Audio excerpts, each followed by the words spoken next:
گل plaza سانحے پر بہت باتیں ہو چکی، بہت سے بیانات آ گئے، ہزاروں وعدے کیے گئے، لاکھوں بانٹے جائیں گے، لیکن شہلا رضا کی ایک بات نے کراچی والوں کو ان کی اوقات یاد دلا دی۔ آگ ہے، آگ جب لگتی ہے تو کیلیفورنیا جیسے ملک میں جنگل سے نکل کے گھروں کو لائن سے لپیٹ میں لیتی ہوئی چلی جاتی ہے۔ جی ہاں، حیران مت ہوں، یہ پاکستان ہے، یہاں پر انسانی جانوں کی باتیں ایسے ہی کی جاتی ہیں۔ اسی لیے شاید شہلا رضا نے ٹھیک ہی کہا ہے کہ چاہے گل پلازا سانحہ ہو یا آر مال میں آگ لگے، یہ تو ہوتا رہتا ہے۔ لیکن جو کیلیفورنیا والی بات ہے نا، اس سے میں اختلاف کرتی ہوں، کیونکہ جب ایسے واقعات دوسرے ممالک میں ہوتے ہیں تو اسے نیشنل ایمرجنسی سمجھا جاتا ہے۔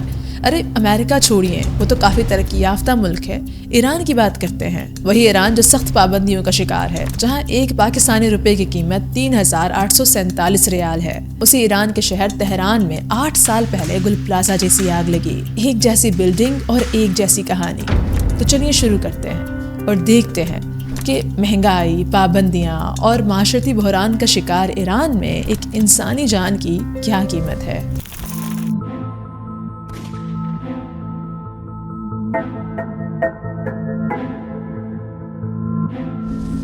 یہ عمارت کبھی ایران کے خواب کی علامت تھی۔ 1962 میں شاہ ایران جدیت کے وعدے بانٹ رہا تھا۔ حبیب القانیان نے اس عمارت کو کھڑا کیا، پلاسکو پلاسٹک کمپنی کے نام پر، مگر دراصل ایک بہت بڑا عہد تھا۔ تہران کی اسکائی لائن پر پہلا غرور، پہلا فلک بوس اعلان کہ ہم آگے بڑھ رہے ہیں۔ پھر 1979 انقلاب آیا۔ پر انقلاب کیسے آیا؟ وہ کیا حالات تھے جس نے عوام کو شاہ ایران کے خلاف کھڑا کر دیا؟ اگر امریکہ اور ایران کی جنگ ہوتی ہے تو کیا شاہ ایران اقتدار سنبھال پائیں گے یا پھر نہیں؟ اس سب کے بارے میں آپ ہماری ڈاکیومنٹری دیکھ لیجئے گا۔ لیکن ہمارا آج کا ٹاپک ایران کے حالات نہیں بلکہ یہ بلڈنگ ہے جسے ایران کے انقلاب کے بعد ضبط کر لیا گیا، ملکیت ریاست کے پاس چلی گئی۔ پلاسکو زندہ رہی مگر اس کی روح کسی اور فائل میں دفن ہو گئی۔ خیر وقت گزرتا گیا، نیچے شاپنگ سینٹرز، کپڑوں کی ورک شاپس اور سلائی مشینوں کی آوازیں دن رات گونجتی تھی۔ ایک ریسٹورنٹ بھی بنا دیا گیا۔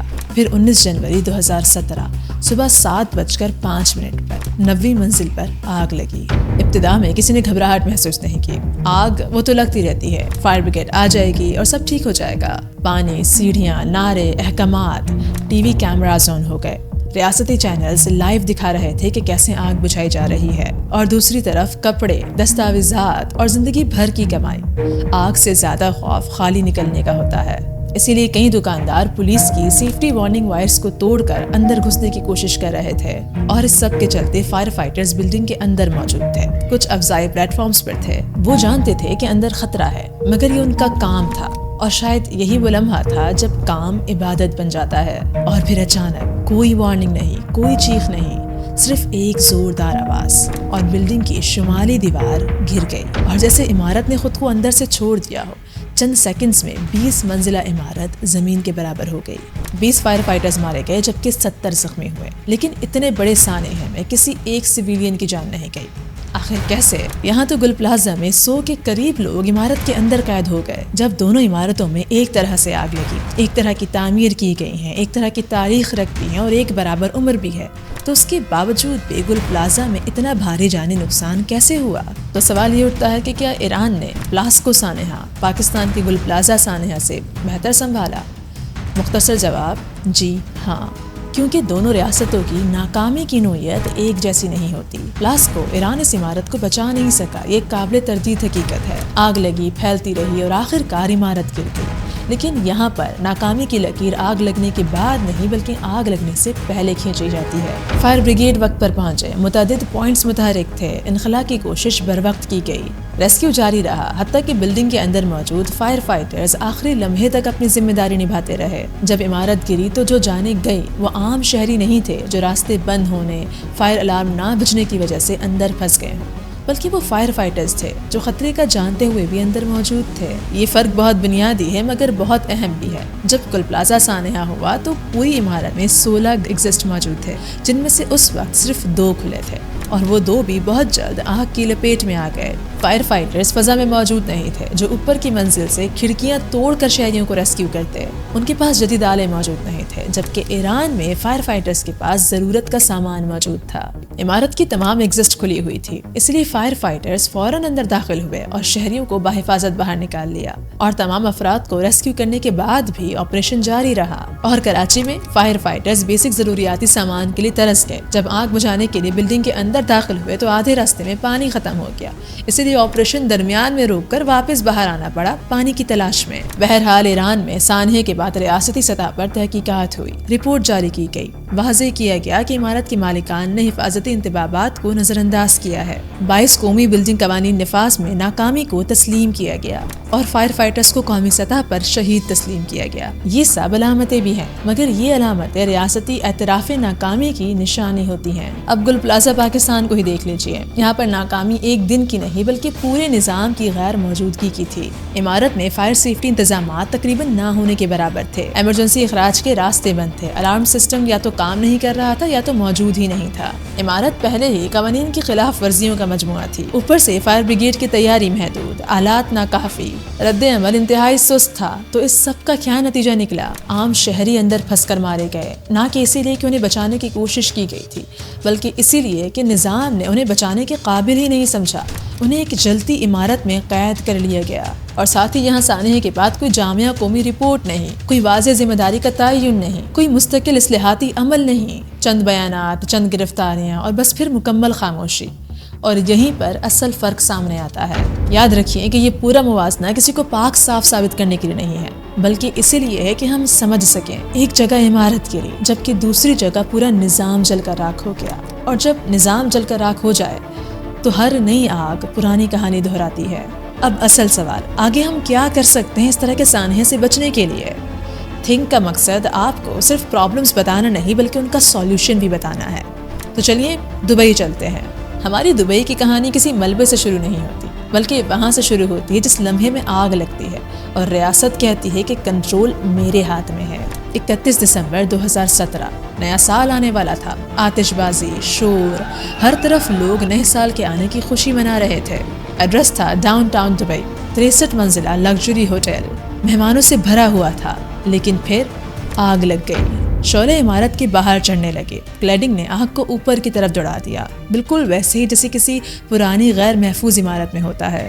آگ لگنے کے بعد عمارت کا ظاہری منظر انتہائی خوفناک تھا، وہی منظر جو ہم عموماً لاشوں پر ختم ہوتے دیکھتے ہیں، مگر یہاں کہانی پلٹ جاتی ہے۔ ایک بھی جان ضائع نہیں ہوتی، نہ اتفاق سے نہ قسمت سے بلکہ تیاری سے، اور یہاں فرق سمجھنا کافی ضروری ہے۔ دبئی میں کیا مختلف تھا؟ سب سے پہلے انسان الجھن میں ڈرے ہوئے پینک نہیں کر رہے تھے، کیونکہ 3 ماہ پہلے اس ہوٹل میں ایووکیشن ڈرل ہو چکے تھے۔ اسٹاف کو معلوم تھا کہ ایمرجنسی صورتحال میں کیا کرنا ہے، کون سی سیڑھی کدھر کو نکلتی ہے، کون سا دروازہ کہاں کو کھلتا ہے، کس لمحے آواز بلند کرنی ہے اور کس لمحے ہاتھ پکڑنا ہے۔ تو جب آگ لگی تو کوئی یہ نہیں پوچھ رہا تھا کہ اب کیا کریں، بلکہ سب کو معلوم تھا کہ آگے کیا کرنا ہے۔ اسٹاف فوراً ایکشن میں آیا۔ دوسرا بڑا فرق، عمارت نے انسانوں کو وقت دیا۔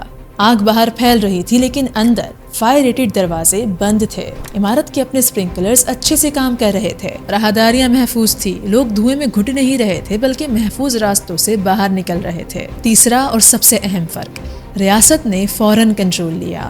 دبئی سول ڈیفنس نے لفٹس کو فائر مین موڈ میں لے لیا، تھرمل امیجنگ استعمال کی گئی جس کے بارے میں شاید آپ میں سے کئی لوگ جانتے بھی نہ ہوں۔ جی ہاں، وہی جس کے ذریعے یہ پتہ لگانے کی کوشش کی گئی کہ بلڈنگ کے اندر کون کون کس فلور پر کہاں موجود ہے، کس کو ریسکیو کی ضرورت ہے۔ ہر فلور چیک ہوا، ہر ممکنہ انسانی موجودگی دیکھی گئی۔ یہ نہیں کہا کہ شاید سب نکل گئے ہوں گے، بلکہ یہ کہا کہ ہم تصدیق کریں گے پہلے۔ اب ذرا پلٹ کر دیکھتے ہیں تہران میں، یہاں آگ لگی، ریسکیو ہوا، لوگ نکلے، لیکن عمارت نے وقت نہیں دیا۔ کیوں؟ کیونکہ نظام نے آگ لگنے سے پہلے آنکھیں بند کر رکھی تھی۔ نتیجہ فائر فائٹرز کی جان گئی، مگر شہریوں کو بر وقت بچا لیا گیا۔ ریاست نے مکمل ذمہ داری لی، پورے سانحے کو نیشنل ایمرجنسی کے طور پر دیکھا گیا۔ اور اب پاکستان میں انتہا کا بدترین حال، یہاں آگ لگی، نہ عمارت نے وقت دیا، نہ نظام نے کنٹرول سنبھالا، نہ انسانوں کو راستہ ملا۔ نتیجہ عام شہری زندہ جل گئے۔ ان تینوں ٹریجڈیز میں سب سے بڑا فرق کیا تھا؟